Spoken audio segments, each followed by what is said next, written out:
Hello everyone, welcome to ZKM chemistry classes. भाई आज की इस लेक्चर में बहुत बेहतरीन चीज करने वाले हैं। वैसे टॉपिक का नाम है हमारा postulates of quantum mechanics. Sir ये जो लेक्चर है ना, ये फंडामेंटल लेक्चर होने वाला है। किसके लिए? क्वांटम मैकेनिक्स के लिए। मतलब ये अगर हमें क्वांटम मैकेनिक्स को बहुत अच्छे से बहुत प्यार से समझना है ना, तो इस लेक्चर का जानना बहुत जरूरी है। मतलब इसके पोस्टुलेट्स का जानना बहुत जरूरी है। सर पोस्टुलेट्स क्या होता है?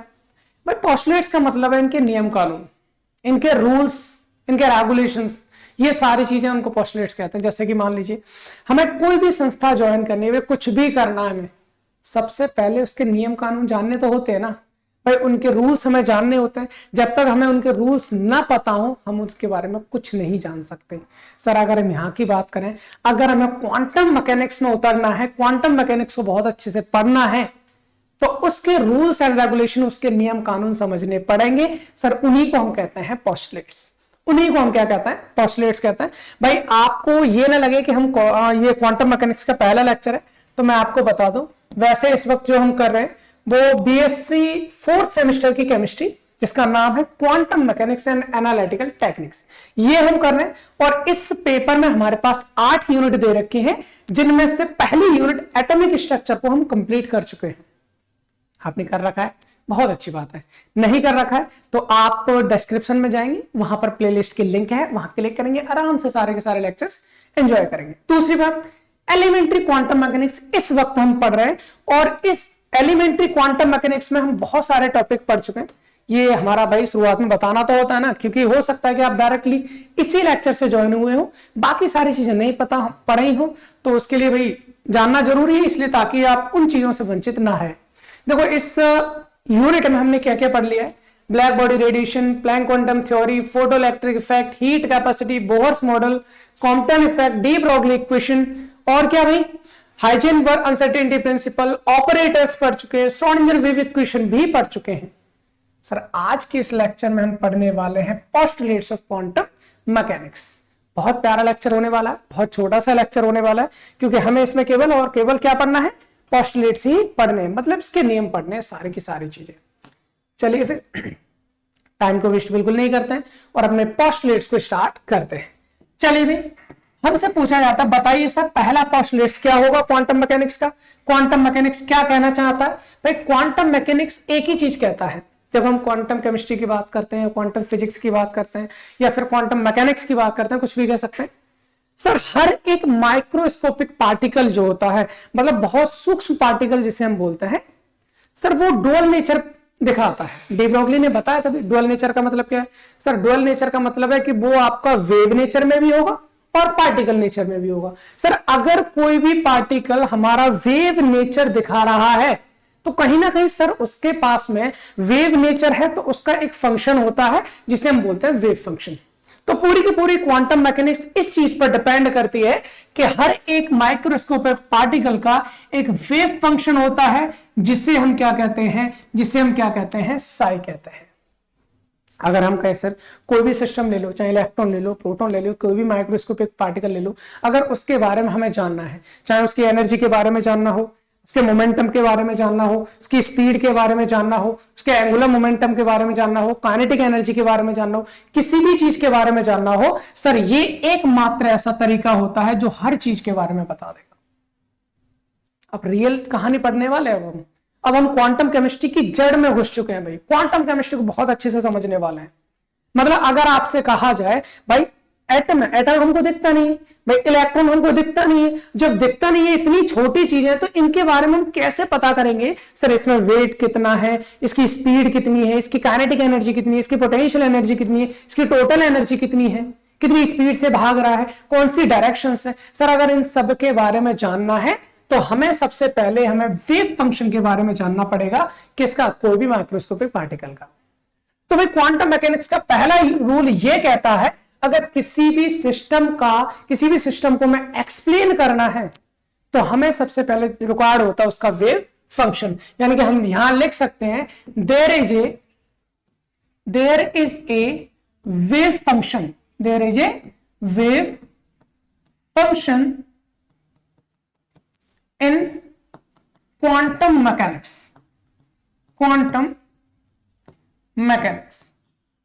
भाई क्वांटम मैकेनिक्स में क्या होता है, there is a wave function in quantum mechanics to specify a state of system. State of system, भाई किसी भी सिस्टम की स्टेट को अगर हमें स्पेसिफाई करना है, उसको एक्सप्लेन करना है, तो हमारे पास एक वेव फंक्शन होता है, जो इस वेव फंक्शन को हम डिनोट करते हैं साई से, है ना। तो यहां पर वेव फंक्शन, तो वो वेव फंक्शन जो होता है वो हमारा क्या होता है भाई, साई होता है। तो हम यहां पर करें, इट इज डिनोटेड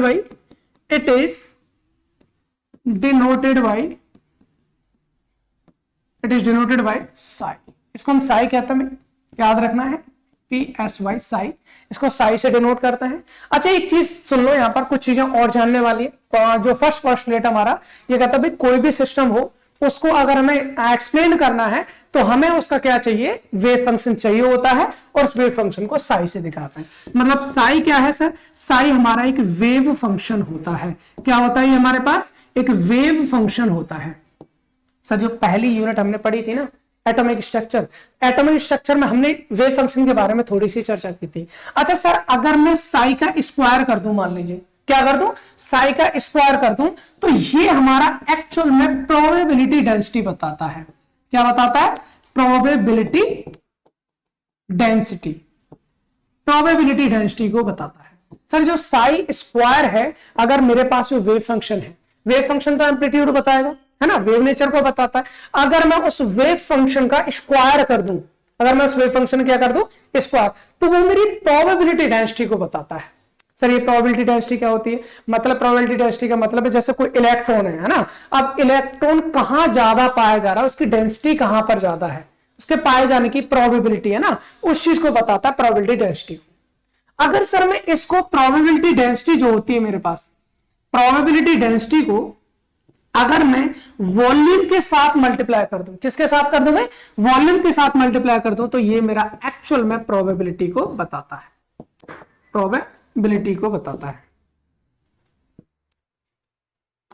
प्रोबेबिलिटी ठीक है ना। ये हमारा किस चीज को बताते हैं, प्रोबेबिलिटी को बताता है। सर ये प्रोबेबिलिटी क्या होती है, प्रोबेबिलिटी का मतलब है जैसे कि अगर हमने ये डी टाउ, क्या हमें डी टाउ में यहां पर लिख देता हूं, जो डी टाउ है it is a volume element. क्या है ये, वॉल्यूम एलिमेंट है। सर वॉल्यूम एलिमेंट का मतलब क्या है, वॉल्यूम एलिमेंट का मतलब ये, अगर आप एक डायरेक्शन की बात करेंगे, अगर आप वन डायरेक्शन की बात करते हैं तो डी टाउ मतलब dx हो जाना है। अगर आप टू डायरेक्शन की बात करते हैं तो डी टाउ मतलब दो डायरेक्शन आ जाएंगे, dx इंटू dy। अगर आप थ्री डायरेक्शन की बात करते हैं तो डी टाउ मतलब हो जाएगा dx into dy into dz।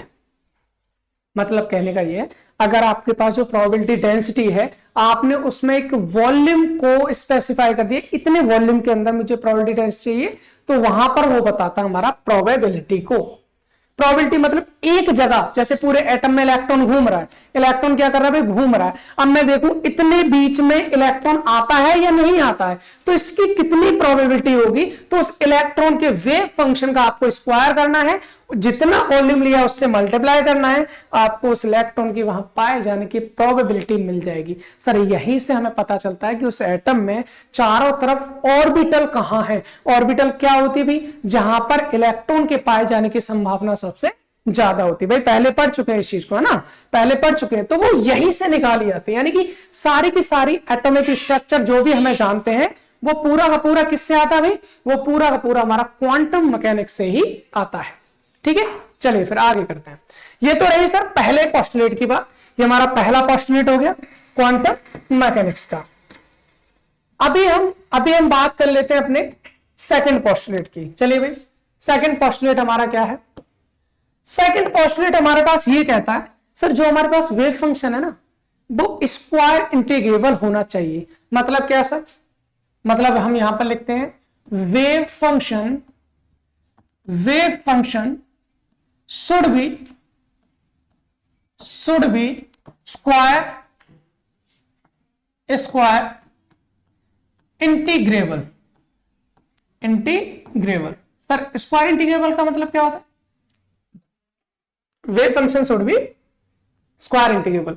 इसका मतलब ये सर कोई भी सिस्टम हो, कैसा भी सिस्टम हो, उसमें जो वेव फंक्शन है उसकी वैल्यू हमेशा इन्फिनाइट से कम होगी और जीरो से क्या होगी, ज्यादा होगी। सर ऐसा है, मतलब जिसकी वैल्यू क्या होती है, इन्फिनिटी से कम और जीरो से ज्यादा, तो उस वेव फंक्शन को बोलते हैं स्क्वायर इंटीग्रेबल।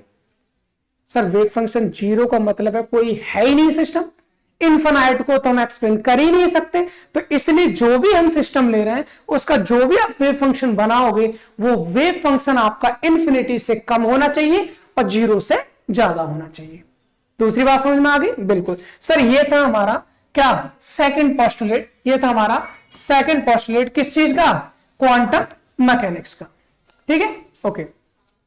नाउ अब हम बात कर लेते हैं अपने थर्ड पोस्टुलेट की। क्वांटम मैकेनिक्स का थर्ड पोस्टुलेट ये कहता है, सर जो हमारे पास वेव फंक्शन है, जो हमारे पास वेव फंक्शन है, वेव फंक्शन क्या होना चाहिए, wave function should B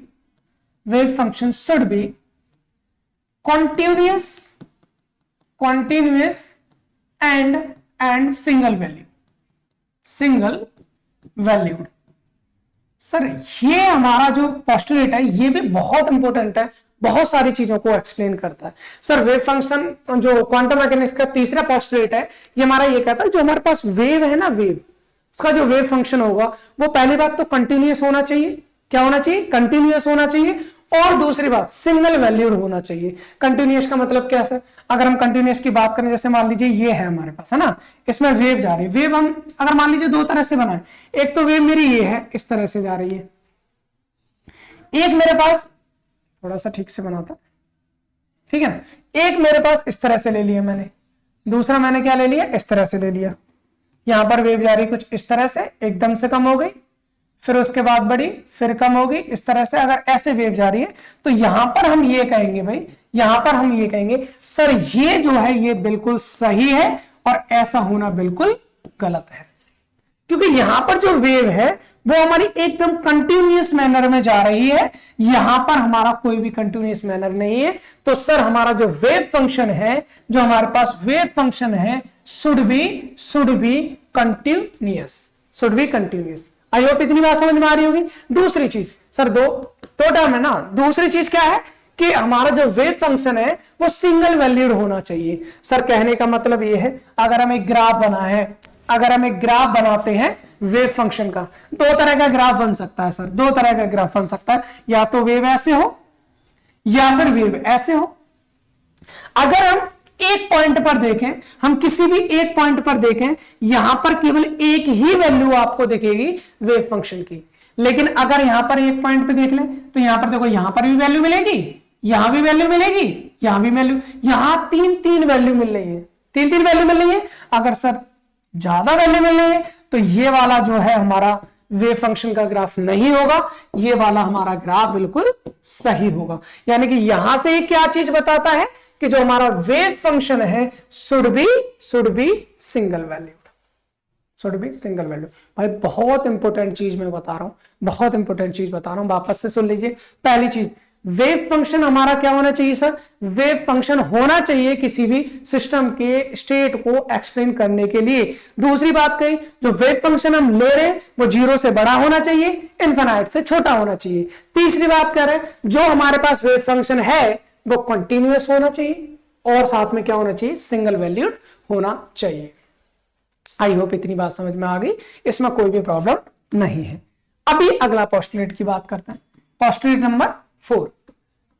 fourth postulate हमारा ये कहेगा कि सर जो हमारे पास वेव फंक्शन है वो नॉर्मलाइज्ड होना चाहिए।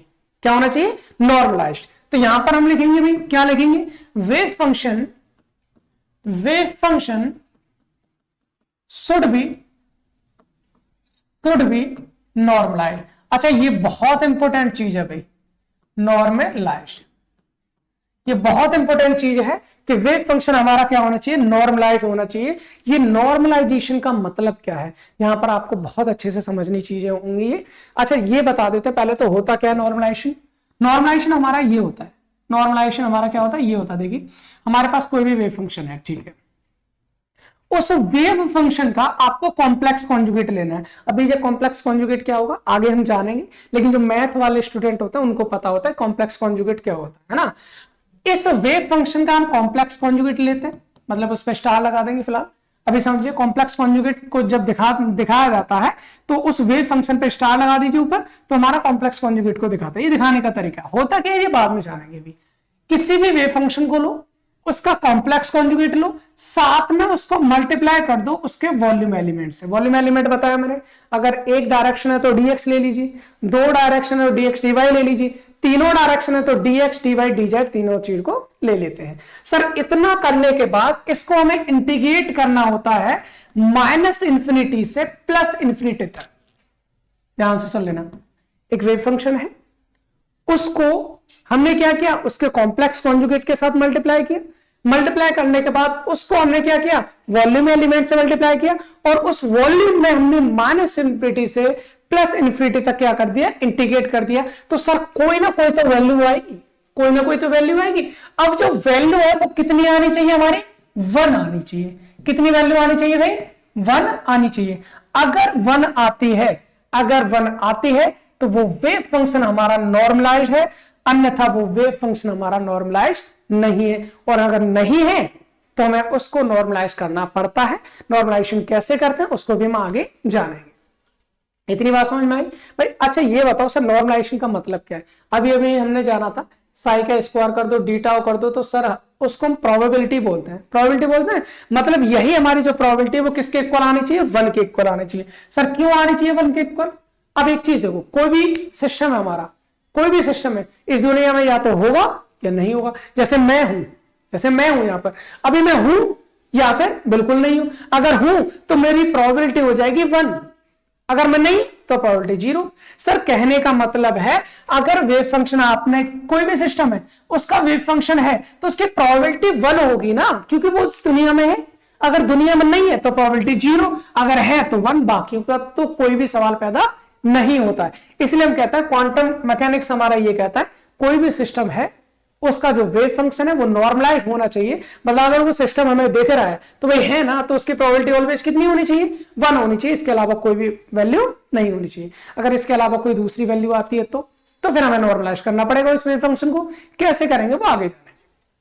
तो भाई फोर्थ पोस्टुलेट हमारा ये हो गया कि जो हमारा वेव फंक्शन है वो हमारा नॉर्मलाइज होना चाहिए, यानी कि इसकी वैल्यू हमारी कितनी आनी चाहिए, 1 के इक्वल आनी चाहिए। आई होप इतनी बात समझ में आ गई। तो देखो 4 जो हमने पोस्टुलेट बताए ये चारों वेव फंक्शन से रिलेटेड थे। वेव फंक्शन होना चाहिए, वेव फंक्शन स्क्वायर इंटीग्रेबल होना चाहिए, तीसरा हमारा कंटिन्यूअस होना चाहिए, और फिर क्या होना चाहिए, सिंगल वैल्यूड होना चाहिए, और नॉर्मलाइज्ड होना चाहिए। नाउ अब अगले जो हम पोस्टुलेट करने वाले वो बहुत बेहतरीन पोस्टुलेट है, वो बहुत बेहतरीन पोस्टुलेट है। क्या है सर, अगला पोस्टुलेट है सर क्वांटम मैकेनिक्स में ऑपरेटर्स यूज होते हैं। ऑपरेटर्स पढ़े थे अभी हमने, बिल्कुल सर इससे पहले वाला लेक्चर हमने श्रोडिंगर वेव इक्वेशन पढ़ा, उससे पहले हमने ऑपरेटर्स पढ़े थे। तो जो ऑपरेटर्स है वो कैसे होने चाहिए, हम यहां पर कहेंगे देयर इज ए मतलब linear Hermitian operator in quantum mechanics, है ना। तो यहां पर हम बात करेंगे there is a linear Hermitian operator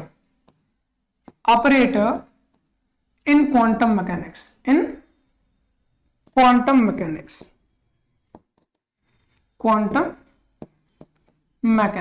sir quantum mechanics में लीनियर हर्मिशियन ऑपरेटर होना चाहिए। बात आती है सर लीनियर हर्मिशियन ऑपरेटर क्या मतलब है। पहली बात तो जरा सा हम ऑपरेटर की शक्ल देखें थोड़ा सा। भाई हमने ऑपरेटर पढ़े थे, बिल्कुल पढ़े थे सर, ऑपरेटर हमने पढ़े थे तो उनको हम थोड़ा सा जान लेते हैं। सर हमने ऑपरेटर के बारे में बहुत प्यार से सारी चीजें जानी थी। ऑपरेटर क्या होता है, उनकी क्या क्या प्रॉपर्टीज होती है, कैसे डिनोट करेंगे, ये सारी चीजें पढ़ी थी। फिर ऑपरेटर्स हमने पढ़े थे, जैसे पोजीशन का ऑपरेटर होता है क्या होता है।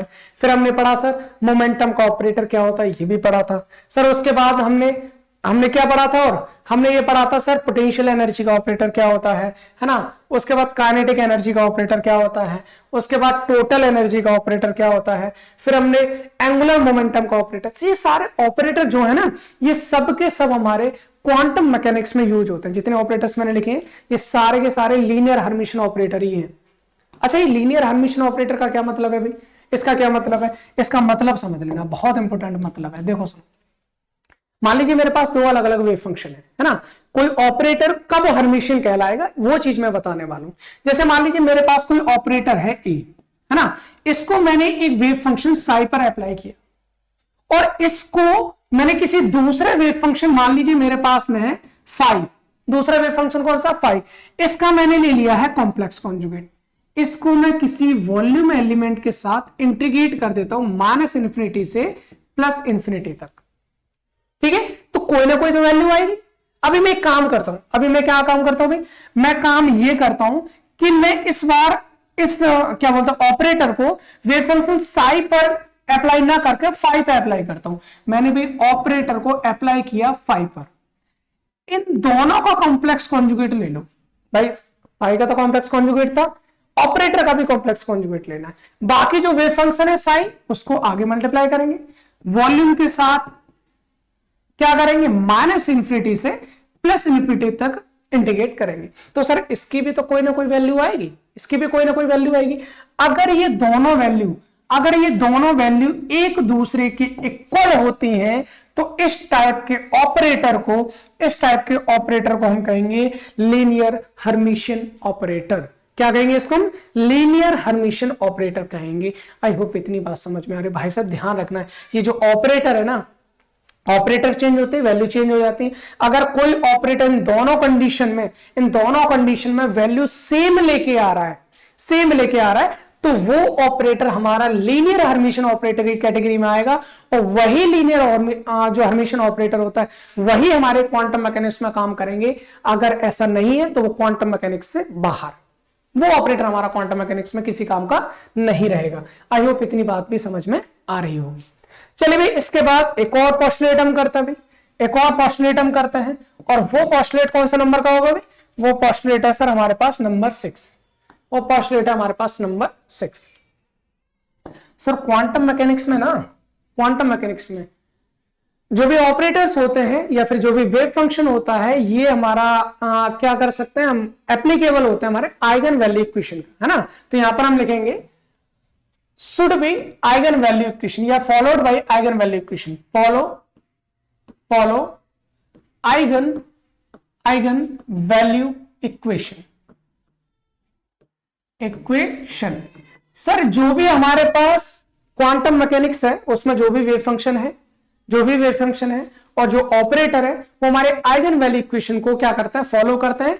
आइगन वैल्यू इक्वेशन का मतलब है अगर मेरे पास में कोई वेव फंक्शन साई है, ठीक है, यहां पर मैंने एक ऑपरेटर ए कैप अप्लाई किया, तो अप्लाई करने के बाद जो वेव फंक्शन है वो जैसा है वैसा का वैसा ही वेव फंक्शन रहे और उसकी कोई ना कोई वैल्यू आपको मिल जाए। अगर ऐसा है तो वो हमारा जो इक्वेशन है इसको हम बोलते हैं आइगन वैल्यू इक्वेशन। और सर यहां पर एक चीज जाननी जरूरी है, और वो चीज क्या जाननी है सर, यहां पर वेव फंक्शन जो होता है उसको हम आइगन फंक्शन कहते हैं। क्या कहेंगे, eigen function. Sir eigen function का क्या मतलब है, आइगन फंक्शन का मतलब है ऑपरेटर अप्लाई करने के बाद भी अगर फंक्शन में कोई चेंज नहीं होता है तो उस फंक्शन को हम आइगन फंक्शन कहते हैं। सर बहुत इंपॉर्टेंट चीज है, इस चीज को नजरअंदाज बिल्कुल नहीं करेंगे, इस चीज को ध्यान रखेंगे। अगर सर ऑपरेटर अप्लाई करने के बाद वेव फंक्शन चेंज नहीं होता है, उस वेव फंक्शन को हम आइगन फंक्शन कहते हैं।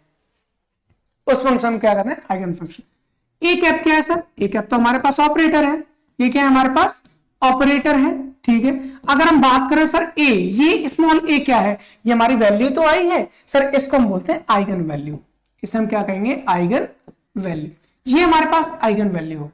अगर आइगन फंक्शन है तो उस वैल्यू क्या कहेंगे, आइगन वैल्यू कहेंगे। इसको एक एग्जांपल से समझते हैं, जैसे हमने श्रोडिंगर वेव इक्वेशन पढ़ी थी, क्या पढ़ी थी sir, H psi is equal to E psi, H psi is equal to E psi है नहीं, बिल्कुल सर। साई क्या है हमारा, साई हमारा वेव फंक्शन है, और ये वेव फंक्शन क्या है, ये जो वेव फंक्शन है वो पहले जैसा था वैसा का वैसा ही है, मतलब वेव फंक्शन में कोई चेंज नहीं हुआ है। तो सर साई हमारा यहां पर क्या होगा, हमारा आइगन वेव फंक्शन हो जाएगा, हमारा आइगन वेव फंक्शन, मतलब कोई भी चीज इसमें चेंज नहीं हो रही है, ठीक है।